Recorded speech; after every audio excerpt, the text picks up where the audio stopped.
Welcome back to this video. In this video, I'll show you on how to simply block or no callers on your phone without any stress. So let's see. But before we dive into the tutorial, if you find this tutorial useful and you are already new to this channel, remember click on that subscribe, turn on the notification bell for more useful tutorial like this. So with that being said, let's get started. All right, so the very first thing you want to do is to simply head over to your phone right here. So click on phone. Then the next thing you need to do is to simply click on this setting icon.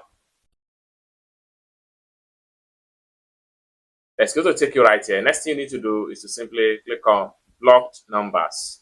It's going to take you right here. Next thing you need to do is to simply turn on this particular button right here.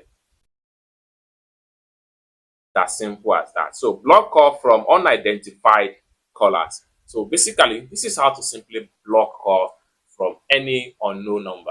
I hope you really got value for this video. If you find this video useful, give this video a big like, and also remember to subscribe to the channel, turn on the notification bell for more useful tutorials like this. Thank you so much for watching, and I hope to see you in my next video. Bye for now.